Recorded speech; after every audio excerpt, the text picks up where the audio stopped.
I need to have a rant. Dear YouTube. No, could you imagine if I started it like that? Kind of feel like doing that though, not gonna lie. YouTube is killing my channel. One of the recent running jokes here on the Chanel is people commenting, oh my god, watching it now before it gets taken down. And sadly, you've got no idea how right that is. So if you've subscribed to me for a while, you may have noticed over the last month or so, I have had a really chaotic upload schedule with content being taken down, copyright stricken, demonetized, and even restricted for adult content, which it has been quite a battle for me with YouTube. And this has not always been the case. And I'm going to tell you a little bit today about the situation I'm in. So, if you do not know me, my name is Luxeria, and I make reaction and commentary content here on YouTube. The woke agenda! James will wear a knit cap for his entire recovery. Oh, a little sensible daytime hat. Oh yes! Oh! See, magic has been made. All about plastic surgery, vintage reality TV shows, shocking cultural shock content like World's Strictest Parents, and also some unhinged TikTok reactions. Today's video upload was meant to be an episode of Project Runway, Season 2, Episode 9 to be exact. Historically, this has been a good run of videos here on the Chanel with lots of engagement from my amazing audience and community here. It gets engagement. People love watching vintage reality TV shows and also for my commentary. That was until this. God, how awful! Under YouTube Content ID copyright community guidelines, you cannot upload copywritten content to YouTube. That's pretty obvious. But under fair use, you can provide commentary, educational, and reaction content as long as the video is not a replica of the original piece. I've been doing this kind of content for years now. 4 years, and I've really worked myself into a great rhythm. If you don't know, this production is entirely me. I don't have anyone working for me. I don't have any employees. I do all of the work myself. That's idea sourcing, media sourcing, even content production, uploading, thumbnail creation, SEO optimization, everything here from my little studio.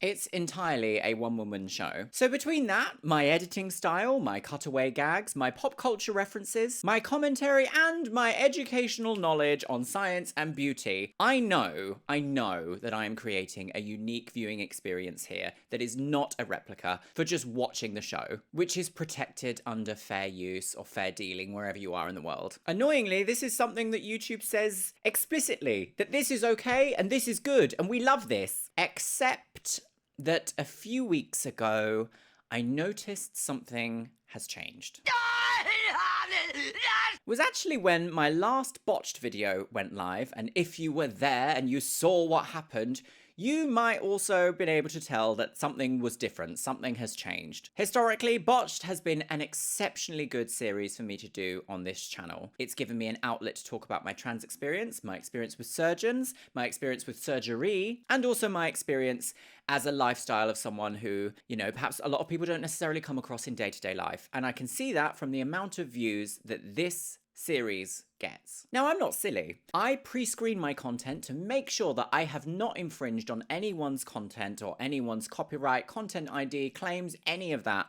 before they go live. I upload a few days in advance so that I can really understand if I have accidentally broken something or if something needs changing, just so that I don't run into any issues. The system that YouTube uses for this is their content ID system. Now, they're not exactly transparent with how it works, but from the amount of videos I've done, I expect when you upload a video, it goes through a pool of content that can be considered similar and it screens it for exact copies. That's entirely conjecture on my behalf because that's what I would kind of lead to believe is being developed by product developers at YouTube. In that recent bots video, I noticed a difference with YouTube. Usually, if you do run into any copyright issues, you get a notification and it will tell you exactly what's wrong with the issue, what the issue is, what's wrong with the video, where it happens, what you've broken in community guidelines, essentially. Now, 1 hour of content that you see on my channel takes roughly 8 to 12 hours for me to produce. Now, that includes filming, audio mastering, editing, all that good stuff. Beautiful. And I'm doing this multiple times a week. This is my full-time job. I am tethered to this desk practically daily, hourly at this rate. I also generally speaking, with the occasional exception, only react to TV shows that are between 25 and 15 years old. You're not usually able to watch these kind of shows anywhere else, which is kind of a flex to say, I'm not gonna lie, I kind of love that. Now, if copyrighted material is detected in your video, usually you get a notification, you know, perhaps you've accidentally left in 20 seconds of a Lady Gaga song, and the notification will tell you what type that is. Like, is it audio? Is it audio visual? Is it visual? Something like that. That's why in a lot of the videos, you'll see things like the video is shrunk, it's over here, it's rotated, the audio is different, the framing is different, the colors are different, and that provides a different and unique viewing experience that is not a replica of just watching the show. The thing that I noticed was that the system has moved from audio-visual claims to audio only, and every section longer than 8 seconds is clocked. Dealing with this over the last few weeks, this sudden rule change without any sort of like transparency or understanding, like where or how that this has happened or what can be done about it. I've noticed conversations between two people be copyright clocked. I've noticed someone speaking to camera get copyright clocked. And even with the case in today's video, someone vaguely describing a dress that they have designed. And it has dawned on me, with the amount of times that I've tried to re-edit it, reframe it, redo something to make it still accessible, there's just no way that you can provide a unique viewing experience when the conversation is simply between two people speaking. I'm not going to change what these people are speaking and what they're saying. I tell you what is so annoying though, is that my videos recently are doing exceptionally well. People love watching them. The views are coming in and they're rising, and then cut off by this new policy. Now, must say, I'm not someone who's going to overreact and be like, well, that's it, girls, I've quit. Are you sure? We're not doing this anymore, I hate you. I'm not someone who's going to do all that. However, I do want to paint a picture for you about why this is deeply annoying, frustrating, and kind of upsetting, actually. YouTube have previously really championed me and my content. And I don't think this is just a thing that's going to affect solely me. I think going forwards, we're going to see YouTube change from kind of this moment that happened a few weeks ago. Now, I have a horrible feeling that I might be breaking a part of my NDA here, so you never know. This part might be kept in the video, this part might not be. Editing queen. YouTube has personally invited me to their headquarters before, in the USA and in Europe, to specifically talk about me, my lifestyle, the way I create content, and for them to understand more about me as a person who uses their platform. They even asked me to personally... This is not something afforded to every content creator, and this is certainly not something afforded to every YouTuber. The CEO of YouTube themselves has even tweeted about me before. They've consistently sung my praises, been very interested in me and my work. They love it when I make money for them. But this has left me feeling bitter, I think is the word. They've just changed the rules of the game that they have told me I'm very good at playing. And that is in fact why a lot of the videos that I've been uploading recently have just suddenly come down, because they've made it through all the screening processes. I've done everything. For some reason, an hour, 2 hours after they go live, there's no issues whatsoever. Suddenly, I get an email from YouTube being like, actually, this video is worldwide blocked now. There's nothing you can do. And that is where the little joke I see in the comments of, oh my God, watching now before she's taken down, lol. Wouldn't it be nice if that wasn't the case? My God, wouldn't that be nice? Also, I've noticed that YouTube has been unsubscribing some of you, so if you could do me the absolute honor, just double check that you are subscribed and turn on that notification bell if you like, because, you know, I do upload twice a week, despite what YouTube might think. So with regards to the unique position that I'm in right now with my content here on YouTube, I've spoken to some friends about it, and I've kind of come to the decision that I need to make a bit of a pivot, a bit of a change. My desk just moved and gave me a heart attack, and she was like, oh, I heard you. I've recently been talking to my friends a lot about this, so I can sort of understand, like, if I'm the one being absolutely bonkers and if I'm asking too much of myself and the platform that I'm using or anything like this. Basically, some advice on how I can move forward with this, and it's annoying because YouTube themselves stay dead silent on this. And I find that a little bit insulting, so I'm going to paint a picture for you. Shall I paint you a lovely demonstration of how it feels sometimes? Sometimes, not all the time. I do love this platform. It's always going to be my home. But I've got some thoughts. Let me share them. Imagine this. You're at work. Boo, awful. And you have this mysterious management figure You don't know who they are. You don't know if they're one person. They could be several people. They might not even be a person at all. The government! But you just know that they're important. Suddenly, they're shadowing all of the work you're doing, just like right next to you, just sort of peeping over, not providing any feedback or any critical analysis or anything, just watching what you're doing. And at various points during your work, you sort of look over to them as a sort of like, is this right? Am I doing this right? Is this good? Is this bad? Is this bad? No, this is good. You're not saying anything, so it must be good. And they don't react immediately, but every now and then they get a party popper and go, yay, lovely. You're doing wonderful, sweetie. So you feel great because you're obviously doing a really good job. And then they go back to just not saying or doing anything.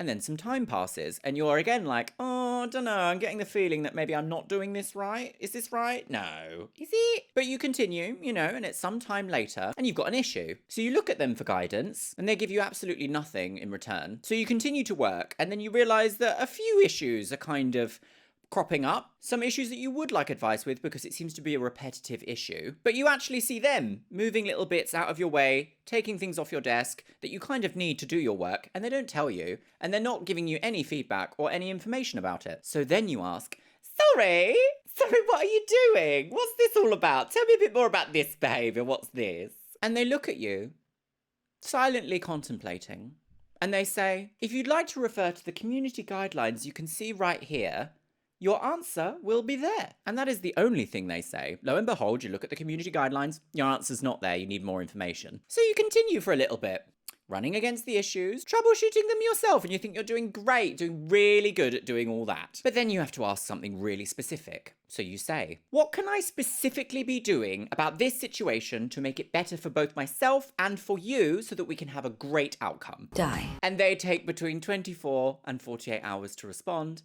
and they say, if you'd like to refer to the community guidelines.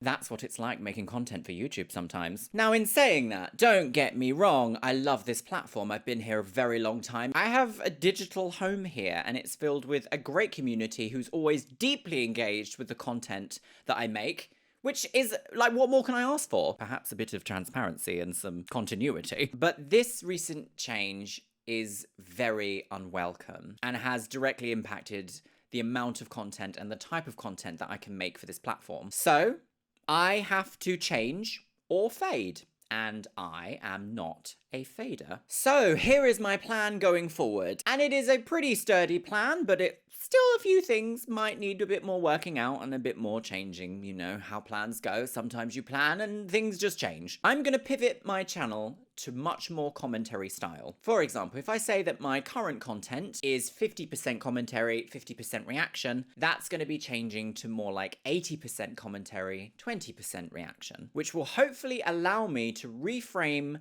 the content in a way that keeps the algorithm and keeps the content ID positions in place happy, and therefore not accidentally deeply upset and offend my invisible manager. Patreon has actually changed the way that they work recently, and they allow you to upload videos in 2K quality up to 12 hours long. So tonight's episode of Project Runway will be available to watch on my Patreon, and it looks like the rest of the season is also going to only be available through Patreon due to recent policy change at YouTube. The vanished episode of Botched is also there, ready to be watched right now over on my Patreon, and this shift is basically about what's going to be able to be viewed publicly from my main channel and also Patreon exclusive content. But I do want to say that a lot of my user-generated content here, like TikTok reactions, Instagram reactions, even the America's Next Top Model reactions, are going to be available for free here on my main channel. Those aren't going anywhere. Oh, also things like Glow Up and my little series of We Need to Talk About Random Celebrity B. Basically anything that doesn't end up with this new system of an audio copyright strike is going to be available on the main channel, and anything that does is going to be a Patreon exclusive. I love what I do, and taking that pressure off of suddenly having my income demonetized and taken away by being able to put it on Patreon is a lifesaver for content like mine. I mean, I even have lost media here on this channel that you just can't see anywhere else ever anymore, and I want to keep being able to make that kind of stuff. It's what keeps me going, it keeps me excited, and I know you guys love it as well because I'm always conversing with you in the comments and the stuff that I see you share on Instagram and Twitter. With this change, I've also updated my tier lists and tier rewards over on Patreon. You can see the link in the comments or in the description, and I'll even put it on the screen right here, right now. And I've made it explicitly clear on what you will get for the reward tiers. Everyone at the Watch Party tier will be available to watch all of my Patreon-only content, and that will include every copyright-clocked video that I made for YouTube. Currently, it is the worldwide blocked botched video and tonight's episode of Project Runway Season 2, Episode 9, and I'm also working on getting the full season of There's Something About Miriam on there as well. Alongside all this extra content, I will be doing a live stream monthly for my Patreon only viewers, hopefully to create a little bit of a better community connection, because I don't know, there's just something about the world that needs that right now, if you ask me. I do, most importantly, want to say, though, that I am not going anywhere. I will still be providing absolutely free content on this channel, also my second channel, Luxeria Labs, if you love that one. And that's not ever going to change, and it never will change, because I love this, and I love what I do, and I love this platform, and I just want it to do better, please. In fact, my next video will be an America's Next Top Model video, and that will be going live as normal on Monday, this coming Monday. So I'm not actually going anywhere, despite YouTube trying to kill my channel. But big changes in policy like this mean that I need to adapt, and I need to adapt fast, because unfortunately, being upset about something doesn't pay my rent. Sadly. Hopefully with this video you can understand my predicament a little bit better and also get some answers as to what actually has been going on with the chaos on this channel recently. I am so thankful to this day to be a YouTuber, and I also understand how incredibly lucky it is, because it is hard work, perseverance, and a little bit of favor once every now and then from the algorithm. It's given me so much freedom in my life to be my own boss, to make my own job, to make my own hours, and to be as creative as I want to be. And that isn't always afforded to people in my community. Opportunity can be difficult to obtain. Honestly, it's kind of crazy that I'm even having to make a video like this, because a month ago this problem just wasn't there. And it's not like I'm reinventing the wheel here. I'm not creating anything entirely brand new at the cutting edge of the avant-garde. I'm trying to share some personal anecdotes, maybe do a little bit of lost media recovery, create a good vibe for myself and my audience, and hopefully be entertaining. And I'm certainly not participating in the rise of fascism in the West. Oh, well, that is upsetting. But apparently I'm repeatedly flouting these new situations. So in all honesty, what can I do except try to mitigate these circumstances? I want to say a huge thank you for listening to this rant. It wasn't quite what I was planning on doing with my day to day, but you know, life can be exceptionally unpredictable sometimes. I just kind of came to the end of my tether today. I was like, no, actually, no. I'm going to share my opinion. If you do want to see more content from me, please make sure to check out my Patreon. The link is in the description and in the pinned comments and on the screen right now. And the next video will be an America's Next Top Scandal Girls reaction on Monday. Huge thank you to the Patreons you can currently see yourself scrolling past on the screen right here. And I also want to say a massive thank you to my top tier Patreons: Jojo, Amanda Padilla, Becky Johnson, Catalina, Shell Herman, ContraPoints, James A. Zengirl, Jenny Wood, Leanne Jones, Lenore, Les Banana, Mo Sherman, Morgan LeVay, Miss Kiss, Radhika Madala, Samael, Sky Dorim, Starlight Genesis, Steffutech, TNS Mum, Taylor Roney, and Orkos Samoji. And you know what, my loves? I think I'm going to leave this rant on a note. And I think that note is going to be, try and always have a plan B. I'll see you in the next one.